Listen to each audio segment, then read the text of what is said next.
and welcome to today's 18 Group webinar on market abuse regulation, how to detect and analyse abusive market transactions.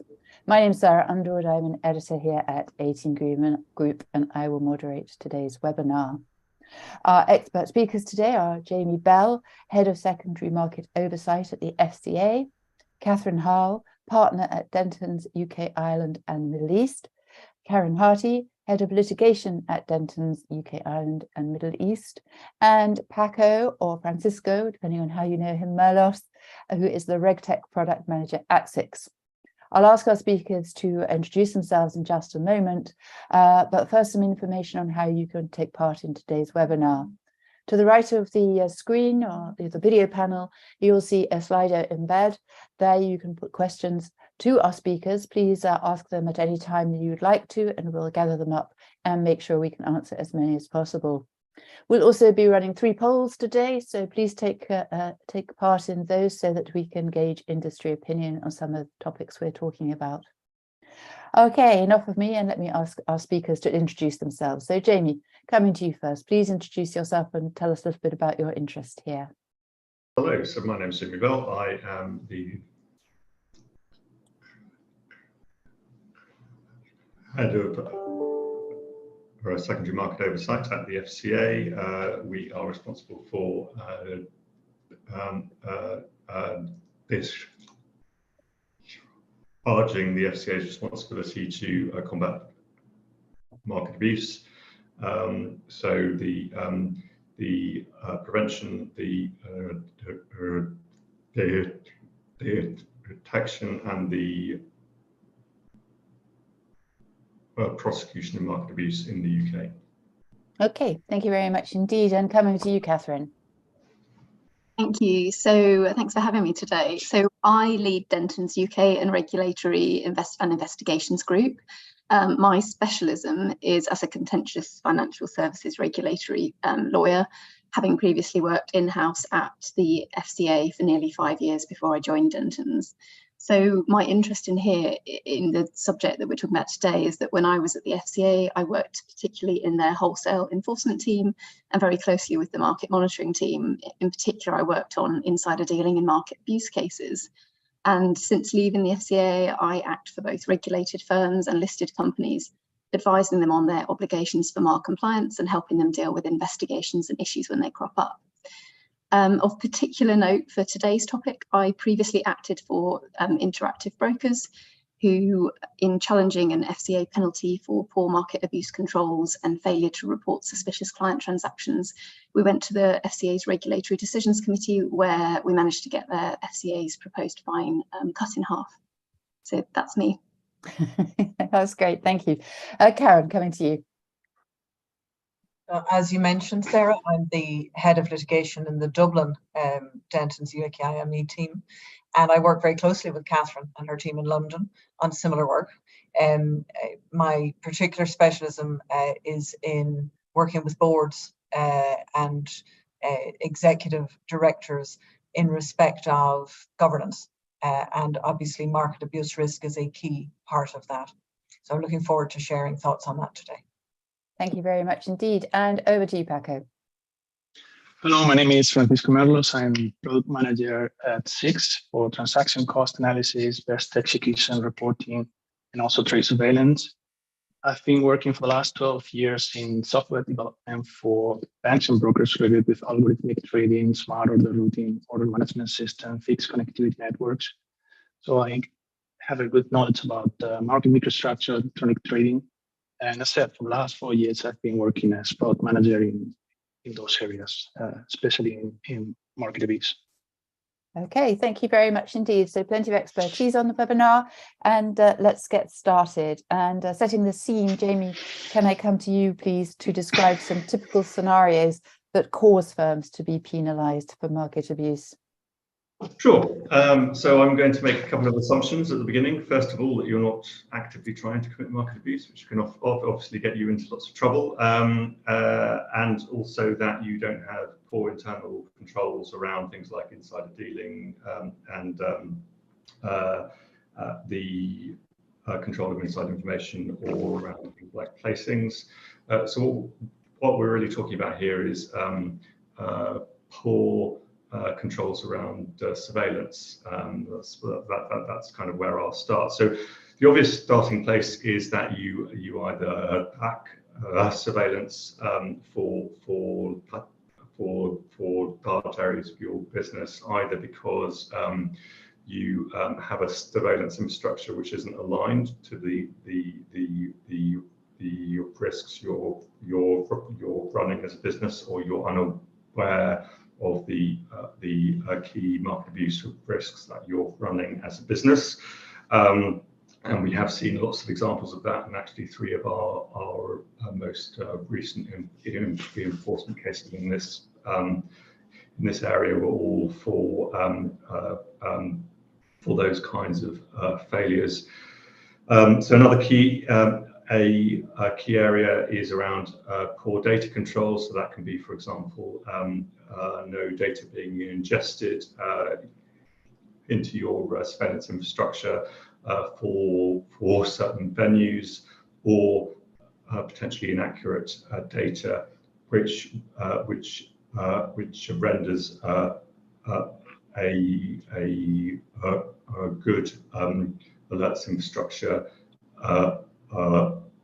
worthless to you. Some other things we've seen, firms using out-of-the-box alerts with no consideration to how they apply to their business. Poor investigations, so either closing alerts as false positives with no further explanation, which isn't okay for the FCA, or over mitigating, for example, by assuming that a client traded with good intentions. So we've seen all of the above in recent history. It will get you into trouble, and the 3 or 4 big enforcement cases that we've taken over the last few months are all in those kind of areas. Okay, that's great. Thank you, Karen. What would you add? What do you see out there, particularly where things are sort of going wrong? I think from an Irish perspective, and just to mention, I suppose, that we have a slightly different regulatory makeup here. The Central Bank of Ireland is the financial regulator in the Irish market. And in 2020, they conducted a thematic review in relation to market abuse regulation. And they came up with 4 points of focus, number 1 of which was surveillance systems, which is really interesting. So it just shows you the priority given to that. 2nd was governance. 3rd was staff training and making sure people know what their obligations are. And then 4thly, sufficient resourcing, which has been a big challenge for businesses in the last number of years. On the surveillance side specifically, what I've seen is difficulties arising because the organization might have systems in place, but they may be poorly calibrated. And the Central Bank of Ireland has been taking a particular focus on that, and with the focus then on the governance around that. So yes, you have a system in place, but do you as a manager, can you speak to how that is calibrated? You can't simply leave it to the IT team to tick a box. Okay, fantastic. Thank you. Let's run our first poll question here. The question is, what are the challenges of compliance with MAR at your organisation? Now, there's a list there, I think, in front of you. So you're very welcome to tick as many boxes as are relevant to your organisation. And while you do that, let me bring Catherine in to talk about the risks and challenges of compliance with market abuse regulation in the EU and equivalences in jurisdictions such as the UK. Thank you. So, I mean, I think there's a number of challenges, and some of them sort of touch on points that Jamie and Karen have mentioned already. I think that the first obvious challenge is actually applying the reasonable suspicion test. So obviously firms need to strike a balance between not going so far that they have actual proof of market abuse. That's not what's required. But equally, not setting the bar so low that you're doing defensive reporting and sending things into the FCA that aren't helpful, where you haven't really developed a reasonable suspicion. So I think this is a difficult balance to strike. I know that from the FCA's commentary in this area that they've generally commented that the quality of submissions they get are high. They just want to have more of it. So obviously that high quality of submissions really depends on the quality of the person who's investigating, their understanding of the risks, and their ability to apply that reasonable suspicion test and make judgment calls. And obviously, I think some firms are getting that right, but perhaps not enough of them in terms of sort of levels of reporting. But I think there's no getting away from the fact that there's a judgment call to be made there, and that needs somebody who really, really understands things and understands the information that they've received from the surveillance reporting to be able to. Touching on the point that Karen made about governance as well, I think one of the challenges for individuals is, somewhere within the firm, there's probably an individual who's accountable for this. In the UK, that would be under SMCR. In Ireland, that's likely to fall under the SEA regime that's coming in. And we've seen with the Sigma broking fines that there are FCA is also take action against individuals in this area with a particular focus on directors, and sort of linking that back to often the source of some of these issues being a lack of effective senior management oversight and governance of things. So for individuals, I think there is a challenge there around how they do properly oversee the systems that the firm has in place, and how they get comfortable that they have got proper governance and that they are properly getting to grips with the risks they face. There's been mention of sort of appropriate implementation and calibration of monitoring systems, and I think that is a challenge for firms as well, is trying to get to grips with. There are lots of technological advances, lots of tech solutions out there, but in order for them to really be useful and work, they do need to be really carefully considered and calibrated, and they need to cover every asset class that you're dealing with. And they need to be kind of ongoing review of those to check that they remain suitable. So I think sort of striking the right balance between those good tech solutions, but also a degree of human review and where that comes in, and striking that balance, it's an ongoing challenge.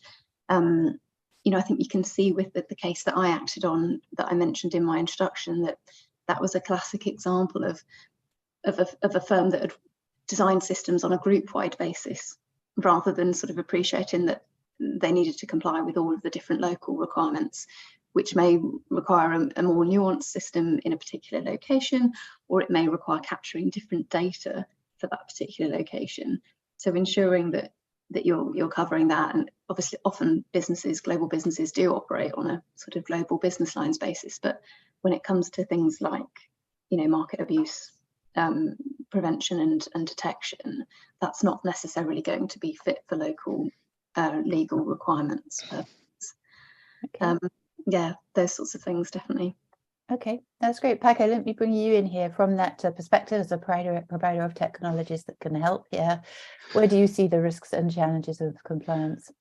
So I would add that there are special challenges and risks for small companies, because sometimes small companies don't have a proper trace surveillance solution in place, or they have some manual processes through Excel.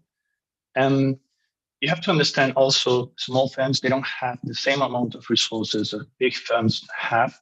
And sometimes complying with a huge amount of regulation is very hard for them. This is also making them less competitive against big banks and brokers. And this also is promoting market consolidation, where banks get bigger and bigger, brokers get bigger and bigger. And when you have to think also that in the compliance officer of a small and medium broker or bank, he will not be just doing trade surveillance. He has to do so many different things, so that if he has a complex system with a step learning curve and he gets a lot of false positives, and additionally to that, getting the information, the contextual information he needs to do the investigation takes time and focus, which they don't have either. So it's normal that in the end, it's just a human thing to do, that you go oversee many positives as false positives, because you just don't have the time, the focus to do that.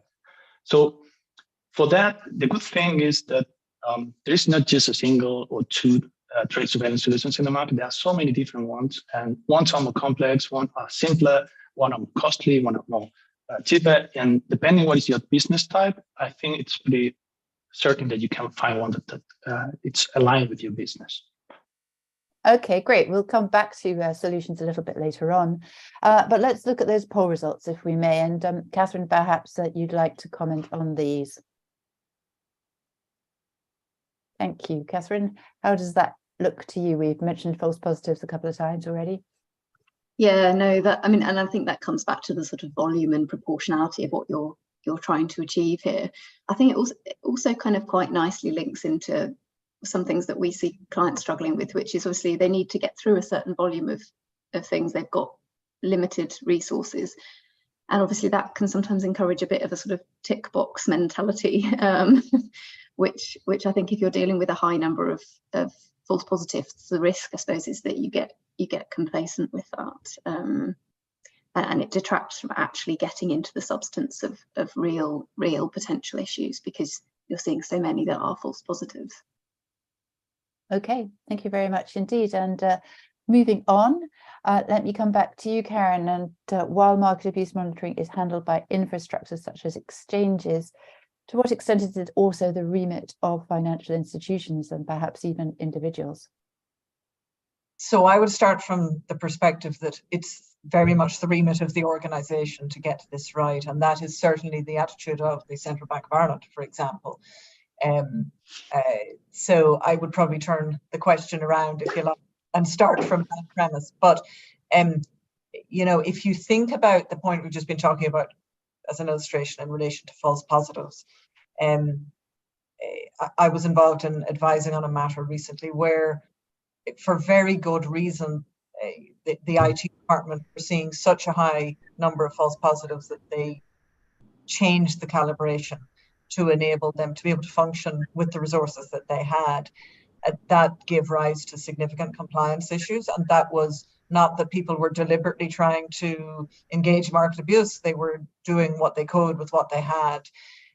But that is why what the Central Bank says about adequate resourcing is very important. So it won't be taken as a reasonable excuse, certainly from an Irish perspective, and Jamie can comment on the UK. It's not a reasonable excuse to say we just didn't have enough people to do this properly. And I think that, you know, in terms of where the responsibility lies, I think that's a really important point for organisations to take on board in a challenging market where it's hard to get good people. That is going to be a challenge. Jamie, I might hand over to you to give the UK perspective on that. Yeah, please do, Jamie, and tell us that also, you know, do people misunderstand where the responsibility lies sometimes? I'm not sure they, in our experience, I'm not sure anybody's in any doubt in the UK that the whole of the financial market is responsible for managing the market abuse risk. It's not just the preserve of exchanges or the FCA for that matter. So if you're a broker, or if you're a trading firm, or if you're a DMA provider, I think most people understand that they are accountable for managing the risks. And in the UK, as in the EU, the MAR Article Rule 16 applies to both operators of trading venues and persons professionally arranging and executing transactions. So that's the kind of legal scope of the regime. Coming back to something that Catherine was talking to earlier around the challenges. I think it is important to understand that we expect all market participants to have risk systems and controls in place to discharge that responsibility. But it is a judgment on behalf of individuals, and over-reporting is also a problem. So we are really quite keen to stress in the UK, in the FCA, that we don't have a a number of participation and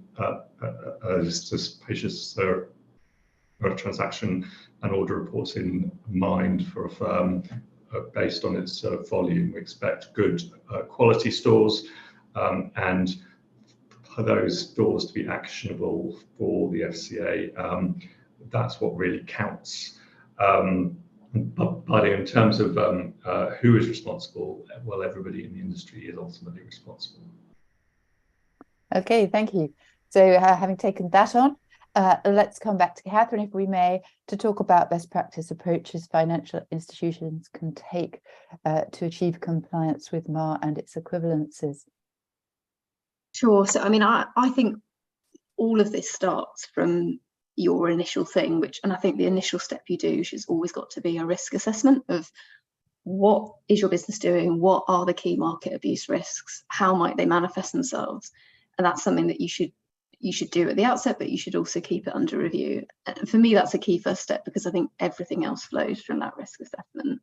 That can also look at things such as proportionality and other aspects as well.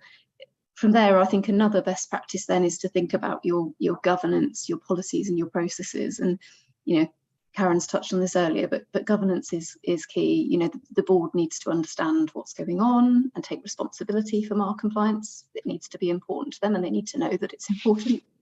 And then they need to be informed and kept informed with meaningful MI and appreciate sort of what risks there are and understand the requirements.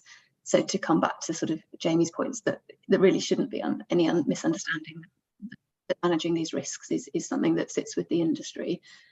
You know, that the board needs to understand that too. I think then from there, also connected with governance, you then need to have a clearly documented process which sets out, bearing in mind your risk assessment, how you then mitigate and manage those risks. I think other sort of key tips and best practice would be to look at things like training programs and whether they're fit for purpose. You know, people in different roles, do they know what these risks are and do they know how to mitigate them? I think I mentioned earlier, obviously, that some of this, you know, really does turn on judgment calls as well. So I think having someone, the people who are submitting stores, really having a good understanding of the risks, having that sort of good investigative mindset to use the information available to them and produce stuff that will be helpful for the FCA, I think is all really important as well. And obviously there's a role also for technology, but obviously using the right technology for the risks that you've identified and making sure that the systems that you're using are calibrated to those risks. And to be honest, you know, not sort of over relying on having, you know, maybe spent the most money on the sort of most expensive technology, but actually really having investigated and thought about which particular sources of information will actually make your assessment of things and better, and what will reduce, for example, the false positives through calibration. And then obviously off the back of that, you want to have some quality assurance and testing to make sure that, you know, what you think you're doing is actually happening and that you are meeting the standards that you aspire to. You know, you probably want to have in place some red flags and some triggers, you know, to look into things further. For example, if the number of stores has decreased, that might be a reason to go and have a look and see whether actually everything's operating the way you think it has and whether risks have changed at all. Okay, Jamie, just a word from you there. Catherine's spoken about risk and risk assessment. What's your experience here? So the risk assessment is absolutely key. It's the key piece of technology that you have at your disposal. And to a certain extent, pick up on a point that Paco was making earlier about small firms versus big firms. Actually, sometimes big firms have more of a problem in that sense than small firms because they have very large, complex businesses. It's very expensive to do a drains up market abuse risk assessment on an ongoing basis. But what you will see from our enforcement action is may surprise you that quite a large number of quite large firms haven't done a full market abuse or risk assessment for a number of years.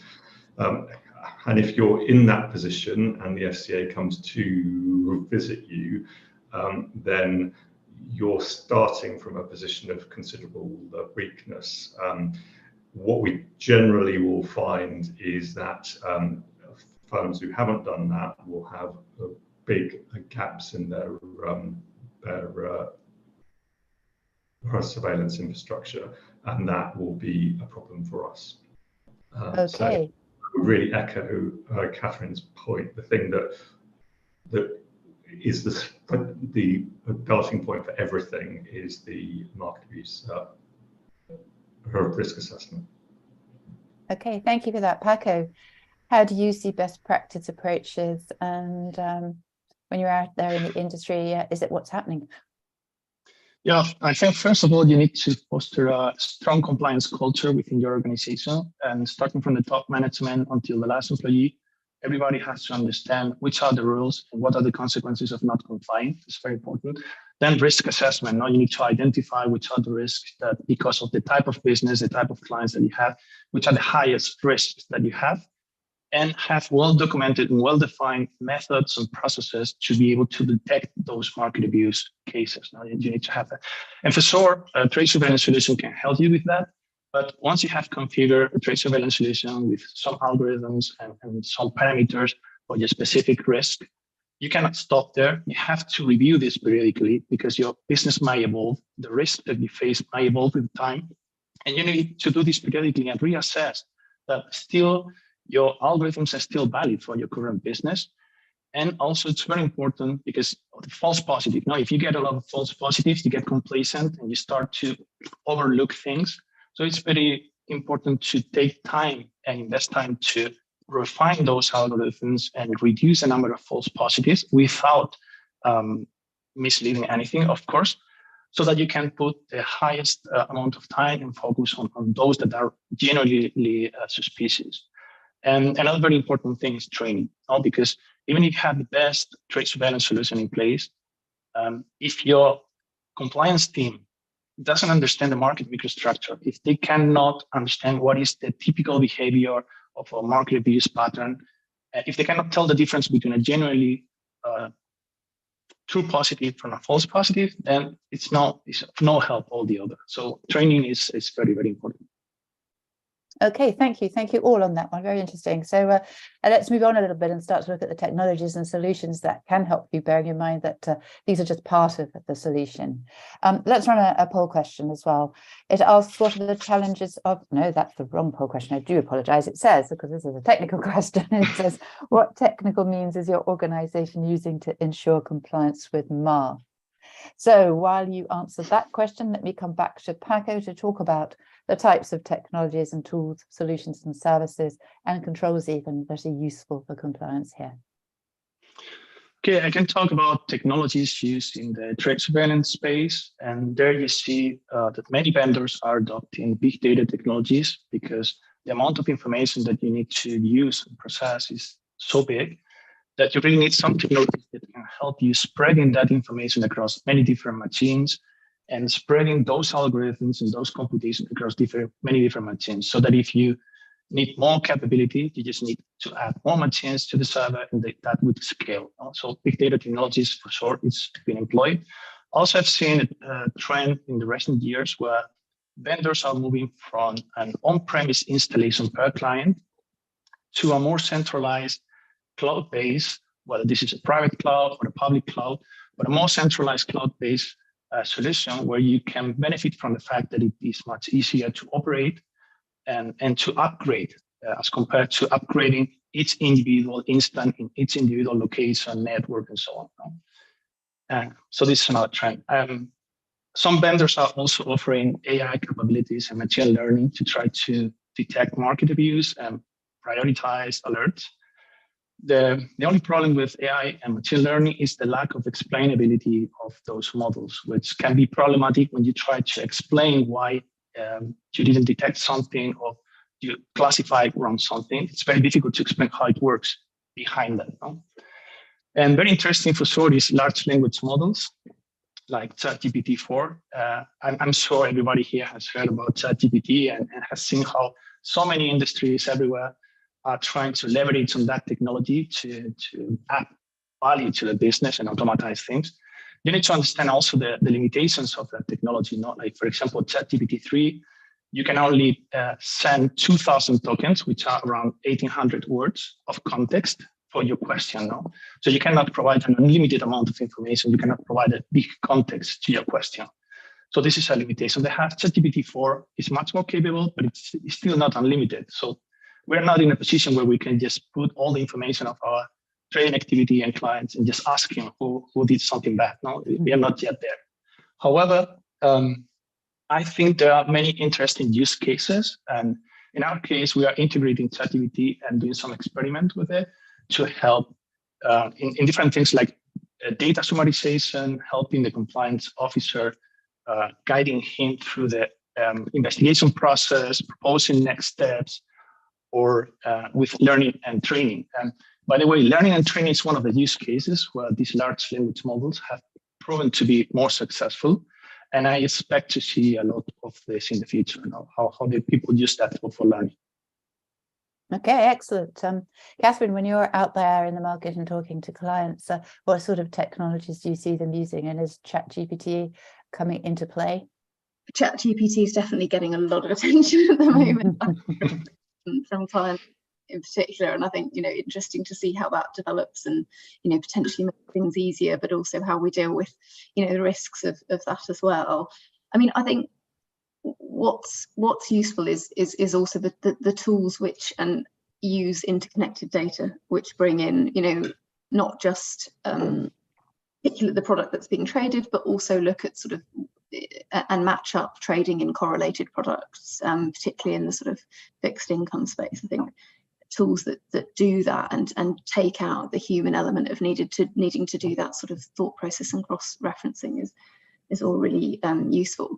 I think what just always strikes me about this, and I always think the same in connection with AML and other financial crime risks and fraud, is obviously the massive amount of data which actually some of these cloud-based systems must hold. But obviously they need to keep it separate for different clients, but actually the power that they would have, those systems would have, and how much more effective they could be if that data was being sort of pooled and shared in that way. And obviously it'd be interesting to see whether in the future we may end up with anything like that, where obviously everything could be much quicker if we could get to that point. That's certainly something we see discussed in other contexts, for example, in respect of fraud and account information, for example. Absolutely. Thank you very much. So can we see those poll results, please? And Paco, perhaps you'd like to comment on these. Here we go. Well, there you go. Not bad. What do you reckon, Paco? Well, actually, I'm not surprised about it. I mean, it's more or less what I expected. But for me, it always is interesting to think why people decide to develop a trade surveillance solution internally, because it doesn't really make economic sense.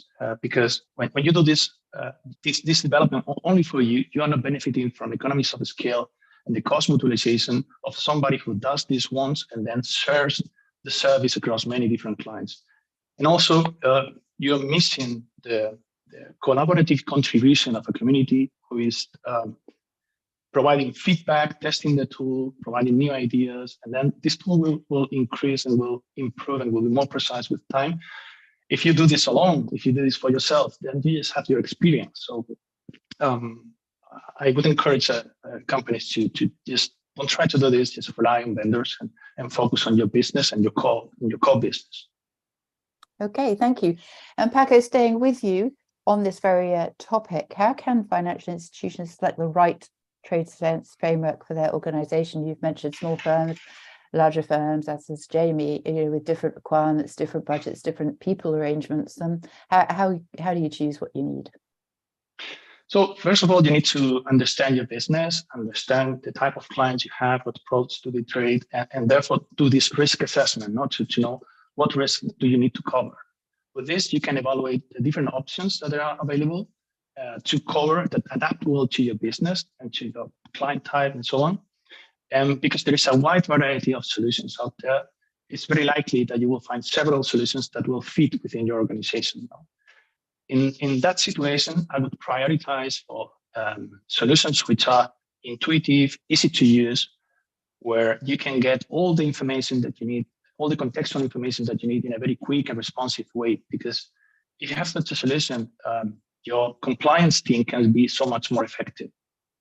Then also cost. So cost is a big driver, because you should opt for the solution who provides the best value for your investment without sacrificing capabilities of detecting your risk cases.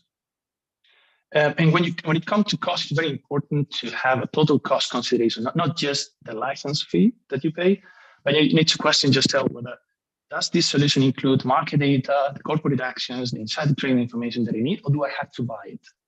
Because I've heard some stories about some firms who just sign a contract with the vendor and then realize that they need to buy the data, and they end up paying much more than they previously anticipated. So you don't want that. And also you want to take into account all the possible costs. Like if it is an on-premise solution, you might need to pay for the space, for the machine, for the upgrades of the machine.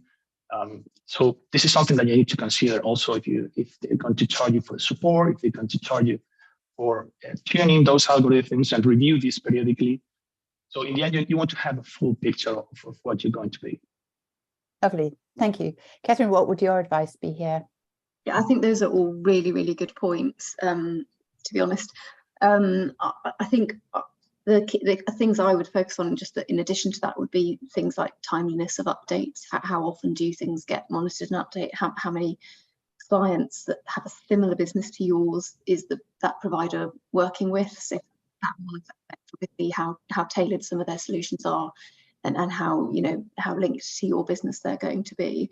And obviously the cost point, I think, is a really interesting one. People often get caught out by that, but the sort of face value cost, when actually sometimes it's those hidden extras that are going to be the things that you're actually going to want to really make use of, whether that be sort of training or answering queries, or an element of being able to tailor aspects of it to your business, and whether that's going to significantly increase the cost options of the particular provider. Okay, excellent. Thank you very much on that one. Let's pause here for some audience questions. So we do have quite a lot. So let's try and crack through quite a few. And Paco, the first one comes to you from the audience, and it says, is there a way to incorporate AI, given its current boom with ChatGPT, with trade surveillance? You've touched on that. What's your thoughts there? Yeah, I think there is a way. It's not the obvious way of just providing all the information and just asking, okay, tell me who did something bad, because of the limited context and memory that those systems have. But they have a good ability for reasoning and for writing and summarizing information. So, and they have a lot of knowledge. I mean, I've been asking him questions about trade surveillance to provide me, for example, examples of what is a wash trade, what is painting the tape, and to tell me some historical finds and to explain me how it worked. And it would tell you all of that. So I think providing that you do some prompt engineering, where you will pass the system the information that it requires and some context and what are your goals and what you want him to do, it will be very useful for many different tasks. And as those models improve in the future, maybe they will cover a wider range of functionalities. But we can start with things like training, data summarization, and allowing you also to guide you through the auditing process, providing you next steps, information, and suggestions. Okay, staying with you, we have another question following up on that question. And I think your answer is probably not quite yet. It says, related to Valda's question in the chat, if the answer is yes, is it safe to share information with ChatGPT or to let it decide whether something is a false positive? I think perhaps we're a bit previous here. Yeah, that's a good question.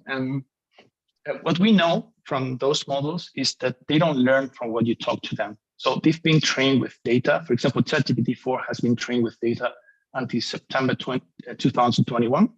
And he doesn't know anything that happened after that, included whatever you've been talking to other people.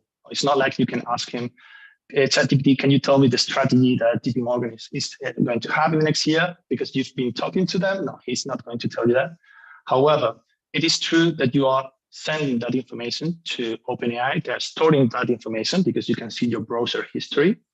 And in that regard, I would be very cautious to not send any sensitive information for sure, or any strategic information. So you have to take care with that. And also, these systems, sometimes they've been called like stochastic parrots. That means that they can make things up sometimes. They can just create something that makes sense. It looks like it makes sense. So I wouldn't use it just yet to decide whether something is market abuse or not. I think it's too early to do that, because you can get wrong results, and we know that. Okay, thank you for that. Jamie, coming to you in your experience, and maybe I think you will, but maybe you don't. The question asks, I'd like to know your opinion related to how you can be more precise with our internal systems of control related to the triggers of case control, and what should the first line analyst be focused on to identify a true positive? I think it goes back to sort of over-reporting, false positives, and so on. How do you see that? How can you? Where's a good line to draw? I mean, I think it depends on the system and your business to a certain extent. There probably aren't hard and fast rules for every scenario. You should have an alerting system which is sufficiently targeted that you are comfortable with with receiving a certain number of false positives, and those false positives should be used as a training exercise for your staff to go through the logic of the precise trading activity. Ultimately, as Catherine was saying earlier, it is a judgment by a person, not a machine, on whether you need to submit a store, if you need to take action. The alert will facilitate that judgment, but it will not. And in an ideal world, it will cut out lots of the noise, so you don't have to look at everything. That's what the machine's for, but it isn't there to replace the judgment of an individual who has experience of trading, who understands the microstructures of the market, and can ultimately determine if the issue at hand has crossed the threshold of reasonable suspicion.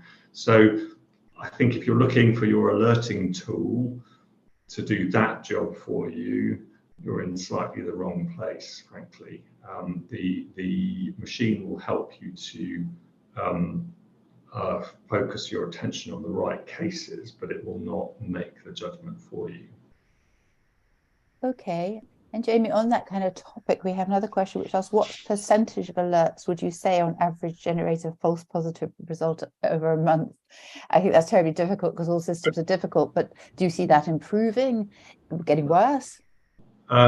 So there are certain environments that cause lots more false positives than others. So periods of extreme volatility will often produce more false positives, and your alerting will clearly need to be calibrated in real time on occasions to ensure that you are getting the right outcomes. The FCA doesn't have a view on the right number of false positives for its own surveillance infrastructure, because that changes over time. It may change because we are developing our capability in a particular market. It may be because we have a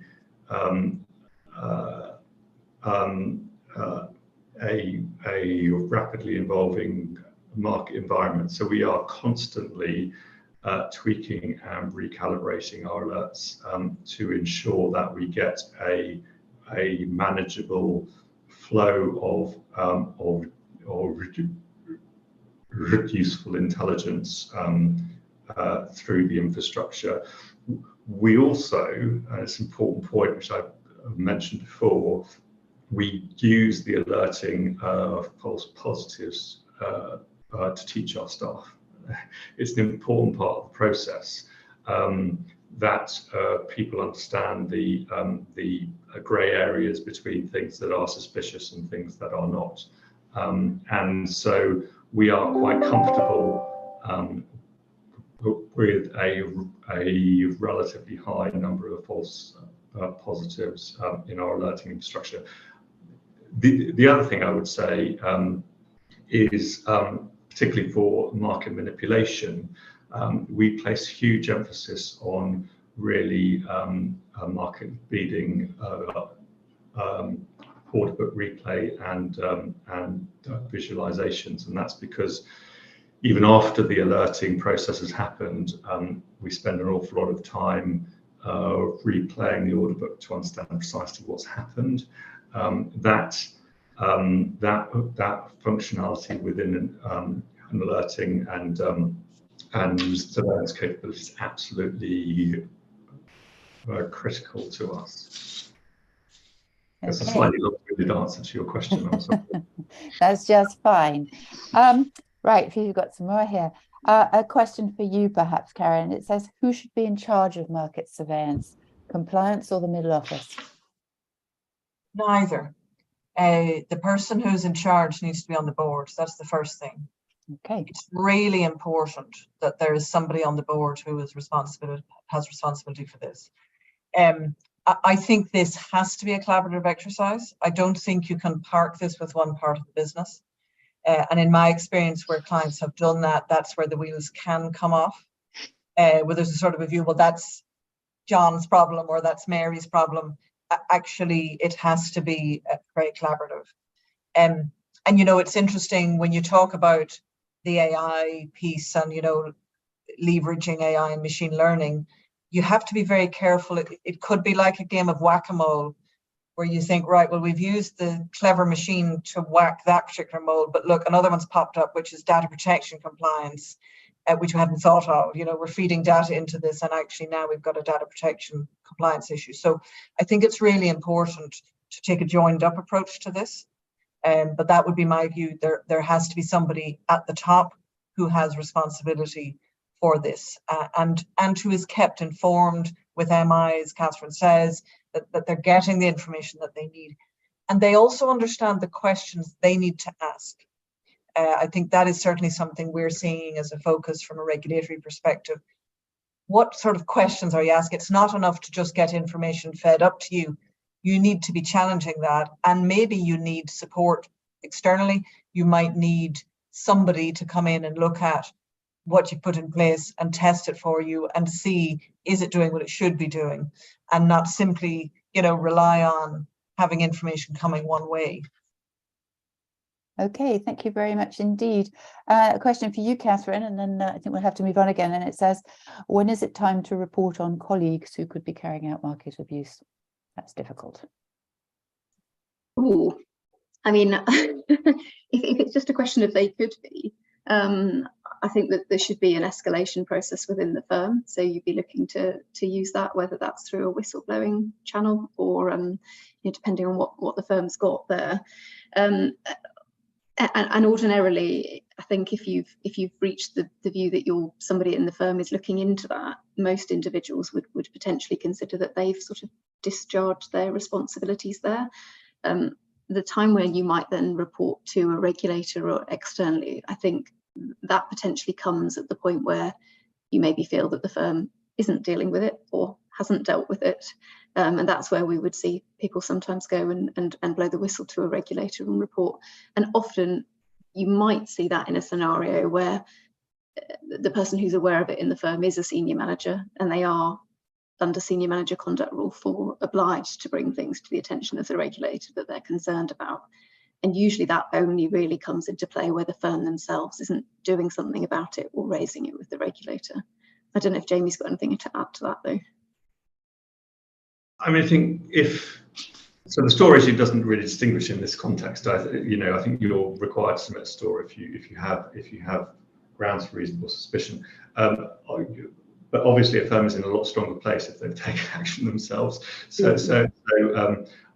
I would just put it in that context. The firm is interested in the outcome, not only in terms of its own reputation, but also its a standing with the regulator. So always useful for the firm to have an action plan in place when submitting a store against one of its own staff. But that doesn't mean you don't submit stores in that situation. It just means that it ought to come accompanied with some kind of activity.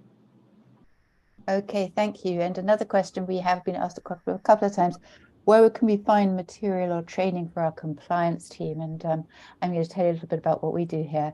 We have some new training on market abuse regulation, how to get it right, how to avoid the pitfalls that we've talked about. And towards the end of the webinar, there'll be a button you can press to find out more about that.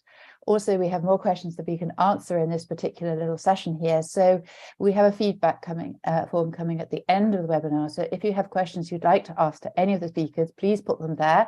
Please put your email address too, so they can get back to you. And we'll gather those all up and try and find you some answers. So let's leave the audience questions for now. And I think we have time for a very quick final poll. And it says, what extent of business and operational benefits does your organization gain or expect to gain from successful compliance with MAR?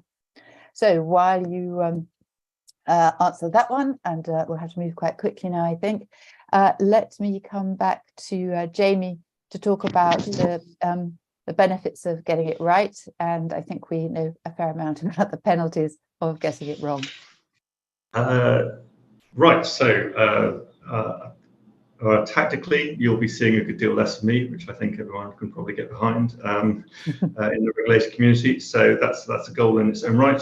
But I mean, ultimately, the goal here is cleaner markets, which we know are positively correlated with increased confidence in markets and therefore increased participation, increased liquidity, which benefits everybody. So that's the ultimate win here. I think most people in this session would also not wish to see those who are trying unfairly to weigh the scales in their favour to prosper. But if you're not motivated by the good of the market or desire to stop people cheating, then there are also penalties for getting it wrong, as you mentioned, Sarah, which will include things not limited to seeing a lot more of me, but also things like VREX, OIREX, Section 166s and the enforcement action. So all of those things are not cheap. So a lot better to get it right from the start. I would say as well, training materials are extremely important. We would always encourage people to access those. The FCA produces regular bulletins. So we produce a market watch and a primary market bulletin, which contain all of our findings from our own work and are enormously helpful resource to anyone who wants to stay on the right side of the regulator. So I would just plug that as a final parting shot. Okay, lovely. Karen, how do you see the benefits and the penalties? This must come across your desk quite often. Yeah, well, it's that old phrase, if you think it's expensive to comply, try not complying. If this goes wrong, it's a very significant drain on your business, not only in terms of cost, but in terms of time and resources. And it's results in the organization having to dedicate a lot of resources to this, to the expense of the rest of the business. So it is really important to get your compliance structures right. What I would say is, if you're struggling to get your board interested in this, do pull out the, from an Irish perspective, and I'm sure there are FCA equivalents, there's a Dear CEO letter from July 2021, which sets out precisely what the central bank's expectations are on this. I think it's really important to make sure that the board is aware of those and understands where the responsibility lies. Obviously, if it goes wrong, you're talking about, certainly in an Irish context, fines of up to 15 million. It's very substantial, or 5% of annual turnover. So this is something you want to get right. But the good news is, I think from a supervisory perspective, regulators really are interested in working with regulated entities to help them to get this right to a point, but the responsibility lies with the regulated entity, and that's the key thing to remember. So do take advantage of the feedback you're getting from the regulator. in the context of your supervisory relationship. Don't let it get to the side, because once it turns enforcement, then it's very different territory. Okay, absolutely. Thank you very much indeed. Let's have a quick look at that poll results. We won't comment on them, but just for everybody to see, yep, getting it right, significant operational benefits played into, I think, some of the things that Karen said, and other benefits too. We don't have the penalties up there, so let's just leave it on that more positive point and come to my final question. I'd like to ask all our speakers for some guidance for practitioners working to prevent market abuse and comply with MAR and its equivalencies. Coming back to you, Karen, would you like to start there? Yes, well, the risk assessment that we've talked about is really crucial. So if you haven't done one recently, do one. And secondly, do look at this holistically across your business. Don't see it as sitting with one person in one team, because that is where the wheels might come up. Okay, Jamie. Sorry. So I'm not going to repeat the market abuse risk assessment. I think it goes without saying. Appropriate surveillance, that doesn't mean the most expensive thing in the market. That means that's appropriate to your risks, and accountability. So that means you are accountable as the firm. You can't outsource that risk to somebody else, and equally there is clear accountability, clear communication within firms on the key of risks that you're running. Okay, lovely. Catherine.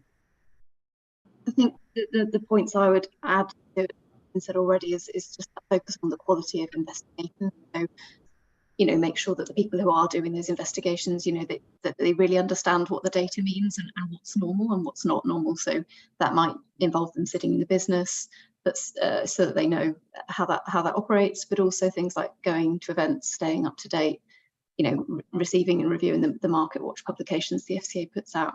I've been working on MAR issues for years, and I still find new nuances to different ways in which MAR applies. So I think it's never something to get complacent about. And I think just linked to that, I think training staff, using those real life examples, using some near misses, really bringing situations to life so that everybody feels that they really do understand, what their role is, what might be something that's suspicious, and also they understand the consequences, including to them personally, if we get it wrong. Okay, and Paco, some last words of advice from you, please. Yeah, for me, a periodic risk assessment to see what are the risks that you face. If your current setup really is capable of identifying all those market abuse patterns, that would be one. Related to the poll that we just had, where so many firms have done this kind of trade surveillance solutions internally, I would try to move to that from that, because in the end, it's going to be much more costly. You're not going to benefit from the collaborative contribution of a community who is testing, providing feedback. So it's much more likely that your system is not on par to other systems that are out there, and it will cost you more. So just find some vendor that fits your business and do it with it. And the final, but for me, most important part is don't underestimate the training importance. So it is very important to train your compliance team to be sure that they have the right knowledge, that they can tell the difference between a true positive and a false positive, because otherwise all the rest of things are not important, because in the end there's a judgment and there's a guy who has to do the investigation, and it's very important to give them training. And so for all of them, the people who is hearing this webinar, this is a way of learning as well. So congratulations for taking this step, but keep on learning and keep on investigating. Yeah. Excellent. Thank you very much, Paco, and thank you to all our speakers for sharing their expertise and experience. Thank you too to the SIX for sponsoring today's webinar. A few A-Team group items that may be of interest to you, particularly the first one there. A-Team is offering training on market abuse fundamentals. The course is designed to give you a stronger foundation in market abuse regulation and confidence about how to operate within the MAR guidelines, and an understanding about why regulators intervene when they do, and the impact that can have on business and individuals. So please do get in touch if you'd like to. You can sign up for our FRTB implementation webinar in APAC using the buttons at the bottom of your screen. And you can also, at this very last moment, join us on Thursday for our Data Management Summit in London. It'd be great to see as many of you there as possible. That said, that's it for today. So thank you again to Catherine, Karen, Paco and Jamie, and thank you for all of you who have joined the webinar. As I mentioned earlier, please do fill in our feedback form, and if you have questions, and ChatGPT seems to be one of them, please do write them on the feedback form anywhere. We read those manually, and we'll share those with our speakers and try and get some answers back to you. So please feel free to add your questions to the feedback form and your views so that we can improve our products.